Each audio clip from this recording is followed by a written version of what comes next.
किसने टेस्ट करवाया तो एक लेबोरेटरी ने उसको मुस्बत करार दे दिया और दूसरी ने उसको नेगेटिव करार दे दिया, इसके बैकएंड पे क्या वजूहत होती है? जो आपने उनको हिस्ट्री है वो आपने प्रॉपर नहीं दी तो एरर आ सकता है, ठीक है। राइट। सिर्फ एक टेक्नोलॉजिस्ट की ये जिम्मेदारी नहीं होती कि उसने जो आपकी रिपोर्ट है पेशेंट को डिलीवर रिजल्ट देने होते हैं। जो उस सैंपल ले रहा है पेशेंट को वो प्रॉपरली देखे कि वो मेल है फीमेल है, उसकी एज क्या है। बात ये कि वो उससे हिस्ट्री ले कि भाई आपने पहले कभी टेस्ट करवाए हैं। फर्दर एक और चीज है कि हमारे यहाँ पे जो बुजुर्ग हैं वो यकीनन एज की वजह से बहुत सी डिजीजेस में इन्वॉल्व हो जाते हैं। जी, कुछ ऐसे पेशेंट्स होते हैं जो वाकई अफोर्ड नहीं कर रहे होते, ठीक है।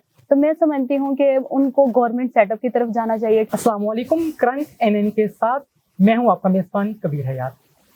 नाज़रीन, आज जिस मौजू पर हम बात करेंगे वो इसलिए भी बहुत अहमियत का हामिल है कि हमारे मुआशरे में अमराज में इजाफा होता चला जा रहा है। बहुत से लोग बहुत सी न्यू डिजीज़ के अंदर इन्वॉल्व होते दिखाई देते हैं और एक बीमार मुआशरा जन्म लेता चला जा रहा है और इसकी वजूहात बेशुमार हैं, लेकिन हम देखते हैं डेवलप कंट्रीज़ के अंदर और वो लोग जो अपनी सेहत के हवाले से क्वेश्चन नजर आते हैं वो प्री डायग्नोस टेस्ट करवाते हैं, हमें नजर आते हैं ताकि वो एनालिसिस कर सकें, वो जान सकें कि उनको किस अंदाज में डाइट प्लानिंग टेक करना है, अपने स्लीपिंग पैटर्न्स को किस अंदाज में मैनेज करना है ताकि एक बेहतरीन ज़िंदगी को वो जन्म दे सकें। लेकिन अमूमन हम ये देखते हैं कि हम फिजिकल एक्टिविटीज़ से दूर हैं और हमारे ईटिंग पैटर्न्स मुकम्मल तौर पे चेंज हो चुके हैं और हम ऐसी डिजीज़ में इन्वॉल्व होते चले जा रहे हैं जिनसे आज से कबल हम इन्वॉल्व नहीं हुआ करते थे और वो डिजीज़ एग्जिस्ट भी नहीं किया करती थी। आज इस हवाले से हम जानने की कोशिश करेंगे। हमारे दरमियान जो मेहमान मौजूद हैं, आप किसी तारुफ की मोहताज नहीं, डिफरेंट प्लेटफॉर्म्स पे आपको हम देखते हैं बहुत मुदल्लल और जामे अंदाज में मौजू के हवाले से गुफ्तगू करती नजर आती हैं। आइए बिला ताक़ीद मेहमान की तरफ बढ़ते हैं। हमारे दरमियान मौजूद हैं नसीम खान। मैं इंतहाई मशकूर हूँ आपने मुझे कीमती वक्त दिया।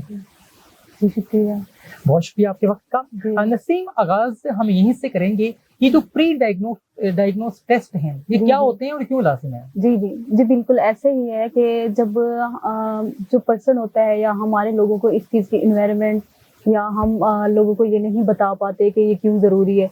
अक्सर ऐसा होता है कि जो हमारी बॉडी है वो जब हमारी बॉडी में कोई साइन और सिम्टम अपीयर होता है, ठीक है, तो हम तब हम ऐसा होता है कि हम डॉक्टर के पास चले जाते हैं। बिल्कुल ऐसे ही। अगर हमने मतलब जरूरी तो नहीं है कि हर दफा हमारी बॉडी में कोई साइन और सिम्टम ही अपीयर हो तो हम डॉक्टर के पास जाएं। जिस तरह हमारी हेल्थ जरूरी है, हमारी फिटनेस, हम उसको बरकरार रखने के लिए बहुत सारी फूड्स लेते हैं, बहुत सारे न्यूट्रिएंट्स लेते हैं। इसी तरह अगर हम बात करें प्री एनालिसिस टेस्ट की, तो वो हमारी बॉडी में जो रूटीन केमिस्ट्री के कुछ चंद टेस्ट होते हैं जिनकी पेमेंट भी इतनी ज्यादा नहीं होती, वो अगर हम हर 3 मंथ अपनी बॉडी को फिट रखने के लिए करवा लिए जाएं तो मेरा ख्याल है कि हम बहुत सारी डिजीज से और बहुत सारी मुश्किलात से हम उससे बच सकते हैं। नसीम, ये भी बताइएगा यहाँ पे कौन से मेजर टेस्ट हैं जो लाजमी तौर पे विद इन 3 मंथ करवा लेने चाहिए? जी जी, जो हमारी रूटीन केमिस्ट्री के टेस्ट होते हैं, फर्स्ट ऑफ ऑल तो हमारा होता है सीबीसी। सीबीसी मतलब आपका complete blood count. Complete blood count में आपके मेजर फैक्टर आ सकते हैं, आरबीसी, प्लेटलेट्स, ठीक है। उसमें आप वैल्यू से उसको कर लेते हैं कि आपकी बॉडी के जो आपके आरबीसीज हैं वो सही वर्किंग कर रहे हैं या नहीं कर रहे। उसके बाद अगर हम चले जाएं, उसके बाद हमारे पास आ जाता है हमारा शुगर का टेस्ट आ जाता है, ठीक है। वो अक्सर लोग होते हैं जब उनको डायबिटीज हो जाती है या डायबिटीज उनकी आ जाती है कि उनको डायबिटीज है, तो वो फिर उस टेस्ट के करवा रहे होते हैं। अगर हम उसको इनिशियल स्टेज पे ही हम अपना जो है BSR, हम HbA1c वो अर्ली स्टेज पे ही, मतलब अगर हमें है भी नहीं तो फिर भी हमने कंफर्मेशन करनी है, अपना वो टेस्ट करवा लेना है, तो हमें शुगर से हम बच सकते हैं, ठीक है। उसके अलावा हम अपने रूटीन की सीरोलॉजी जैसे हेपेटाइटिस हो गया, ठीक है, और हम अपने LFT लीवर के जो टेस्ट हैं वो करवा लें, ठीक है, रेनल फंक्शन करवा लें, यूरिन एग्जामिनेशन करवा लें। तो हमारी बॉडी की जितनी भी असेसमेंट होती है, जितनी भी हमारी बॉडी की कह लें कि हमारी फिटनेस को हम बरकरार रखते हैं और उससे हमें डिजीज के चांसेस नहीं होते, तो वो हमें करवा लेने चाहिए। बहुत अहम बात की आपने। अच्छा नसीम, ये भी बताइएगा, यहाँ पे हम देखते हैं जदीद दौर के जदीद तकाजे हैं और जदीद तकाजों को अपनाते हुए ही हम यकीनन एक अच्छी जिंदगी को जन्म दे सकते हैं और बहुत सी अब ऐसी डिवाइसेस मौजूद हैं जो बहुत माइनर प्राइस के अंदर हम इनटेक करते हुए खुद भी टेस्ट कर सकते हैं, जैसे शुगर का टेस्ट हम कर सकते हैं। और इस तरह की और कौन सी डिवाइसेस हैं जो एक इंडिविजुअल को परचेज कर लेनी चाहिए ताकि वक्तन फवक्तन वो खुद भी टेस्ट करता रहे? जी जी, बीपी ऑपरेटस है, ठीक है। अगर कोई हमारा पर्सन घर में नॉर्मली में भी सम स्ट्रेस कंडीशन में या वैसे सम फूड वगैरह लेने की वजह से हम एक बीपी ऑपरेटर्स अपने पास रख लें, ठीक है। उसके अलावा जो हमारा थर्मामीटर होता है, इन केस आपको फीवर है, आपने देखना है कि वो कितना फीवर है और हमें उसमें कौन कौन से पैरामीटर्स को हमें यूटिलाइज करना चाहिए, तो आप एक थर्मामीटर घर में रख लें, ठीक है। एक बीपी ऑपरेटर्स घर में रख लें। मेडिकल किट होती है, ठीक है, जिसमें आपके पास किसी भी घर में किसी को भी चोट लग सकती है तो आपके पास बैंडेजेस भी होने चाहिए, ठीक है। अल्कोहल वगैरह, स्वैब वगैरह। मैं समझती हूँ कि जो मेजर मेडिकल प्री किट है ना, वो हर घर में होनी चाहिए, ताकि आपको फर्दर ट्रेवल ना करना पड़े। आप मेडिकल स्टोर पे जाके कभी बैंडेजेस लें, कभी अल्कोहल स्वैब लें, या कभी तो वो ब्लीडिंग होने के चांसेस भी बढ़ जाते हैं, या इंजरी वगैरह को हम फुल्ली तौर पे क्योर नहीं कर सकते। अब इम्यून सिस्टम को स्ट्रेंथन करने के लिए कि इंडिविजुअल कौन कौन सी हैबिट्स को अपना ले ईटिंग के पॉइंट ऑफ व्यू से? जी, एक तो वो आप अपनी जो है फूड, आप अपनी रेगुलर एक्सरसाइज को बरकरार रखें, ठीक है। और आप जूसीज, फ्रूट्स वगैरह, और स्टमक अल्सर बहुत मेजर कॉमन डिजीज हो गई है। वो क्या है कि हम बाहर से फूड ले रहे होते हैं, ठीक है। उन फूड फुली तौर पर फ्रेश नहीं होती, प्रिपेयर नहीं होती, तो वो जाके हमें स्टमक अल्सर की जो प्रॉब्लम है वो क्रिएट करती है। तो हमें फ्रेश फ्रूट्स लेने चाहिए, ठीक है। उसके अलावा जो भी हम डाइट ले रहे हैं, बाहर से लेने की बजाय हम खुद उसको प्रिपेयर करें। उसके जो प्रोटोकॉल्स होते हैं उसको मद्देनजर रखते हुए हम उसको खुद प्रिपेयर करें। बाहर से जो हम फूड इनटेक कर रहे होते हैं उसको टोटली हम बंद कर देना चाहिए। घर में फ्रेश फ्रूट्स आप लोग यूज करें, जूसेस वगैरह इस्तेमाल करें। तो मेरा ख्याल है कि हम जो है डिजीज को, और मतलब हमें स्टमक अल्सर भी नहीं हो सकता, और जो है हमारा एक सेहत मतलब फिट रह सकती है। उससे हमारे साइन और सिम्टम्स आने के चांसेस बहुत कम हो जाते हैं सीवियरिटी की। आप एक तो जो है आप फिल्टर वाला वाटर यूज करें, ठीक है। बॉयल, घर में भी अगर आप नॉर्मल पानी भी आप लोग पी रहे हैं तो उसको भी आप बॉयल करके इस्तेमाल करें, ठीक है। और उसकी सीवियरिटी को चेक करने के लिए आप डिहाइड्रेशन अक्सर लोगों को हो जाती है, ठीक है। अब हमें रमजान है, रमजान में तो मेजर फैक्टर ये डिहाइड्रेशन होता है। डिहाइड्रेशन होने की वजह से एक तो हमारा जो है जो हमारा ब्लड है वो पूरा सर्कुलेट नहीं हो रहा होता बॉडी में, ठीक है। वो सर्कुलेट होने की वजह से, ना होने की वजह से, एक तो हमारी आंखों के नीचे ये जो डार्क सर्कल्स है वो अपीयर हो जाते हैं। ये भी साइन और सिम्टम्स है डिहाइड्रेशन का। और दूसरा, हमारी जो स्किन है, स्किन पे हमारी डिहाइड्रेट हो जाती है, ठीक है। उससे भी हमें पता चल जाता है कि आपकी जो बॉडी में है वो डिहाइड्रेशन। तो हमें प्रॉपर वाटर लेना चाहिए, ठीक है। उसके लिए हमें प्रॉपर जूसेस वगैरह और उसको बैलेंस रखना चाहिए, ताकि हमारी बॉडी जो है वो उससे बच जाए डिहाइड्रेशन प्रोसेस से। अच्छा, हम बहुत से न्यूज़ लेटर देख रहे होते हैं, किसने टेस्ट करवाया तो एक लेबोरेटरी ने उसको पॉजिटिव करार दे दिया और दूसरी ने उसको नेगेटिव करार दे दिया। इसके बैकएंड पे क्या वजूहत होती हैं? ये डिपेंड करता है क्वालिटी ऑफ द लैब, ठीक है। आप क्वालिटी और क्वांटिटी पर, ठीक है। इजीली अगर हम उस प्रोसेस की बात करें तो उसका ये होता है कि आपने पहले एक प्री एनालिसिस करवाया, फिर आपने उसको कंफर्मेशन करने के लिए, ठीक है, कंफर्मेशन के लिए आपने दोबारा वो टेस्ट करवाया। अब इसमें इंस्ट्रूमेंट एरर भी आ सकता है, ठीक है। जो आपने उनको हिस्ट्री है वो आपने प्रॉपर नहीं दी तो एरर आ सकता है, ठीक है। तो ये डिपेंड कर रहा होता है कि जो टेस्ट आप जो सैंपल कलेक्ट कर रहा हो वो आपसे प्रॉपर हिस्ट्री ले, और जो आपको रिपोर्ट दे रहा हो वो सारे पैरामीटर्स को चेक करे पहले कि इंस्ट्रूमेंट एरर है। क्योंकि हम जब रिपोर्ट दे रहे होते हैं, सिर्फ एक टेक्नोलॉजिस्ट की ये जिम्मेदारी नहीं होती कि उसने जो आपकी रिपोर्ट है पेशेंट को डिलीवर रिजल्ट देने होते हैं, बल्कि उसकी ये ड्यूटी होती है कि उसने जो उस सैंपल ले रहा है पेशेंट को वो प्रॉपरली देखे कि वो मेल है, फीमेल है, उसकी एज क्या है। और दूसरी बात ये कि वो उससे हिस्ट्री ले कि भाई आपने पहले कभी टेस्ट करवाए हैं, अगर आपने करवाए हैं तो कितने ड्यूरेशन पहले करवाए हैं, आपको कोई डिजीज तो नहीं है। फिर ये प्रोसेस होता है कि फिर वो अपने इंस्ट्रूमेंट की कैलिब्रेशन करे, सारे इंस्ट्रूमेंट को चेक करे।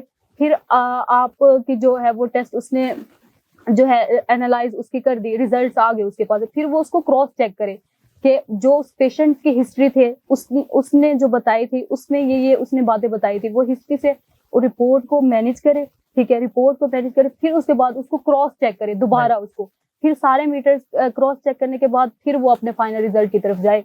देन मैं समझती हूँ कि रिजल्ट किसी का भी वो जो है वो उसमें मिसअंडरस्टैंडिंग या वो कंफ्यूजन नहीं होगी। फर्दर एक और चीज है कि हमारे यहाँ पे जो बुजुर्ग हैं वो जी, जी, यकीनन एज की वजह से बहुत सी डिजीजेस में इन्वॉल्व हो जाते जी हैं। जी जी अब सम टाइम ये होता है कि वो एक डिजीज का टेस्ट करवाते हैं जिसमें वो मुस्बत रिपोर्ट आ जाती जी है, जी तो क्या उनको अब वही रिपोर्ट से दोबारा करवानी चाहिए या वही टेस्ट दोबारा करवानी चाहिए या दोबारा से बाकी डिजीजेस के हवाले से भी उनको टेस्ट करवानी चाहिए? मैं समझती हूँ कि अगर एक इंसान में अगर एक डिजीज का भी साइन और सिम्टम्स आ गया है ना, तो वो सिर्फ उस पर उसका फोकस नहीं है, उस वो तो डायग्नोस हो गया, उसने नेक्स्ट उसकी मेडिसिन लेनी है और उसे क्योर करना है, ठीक है।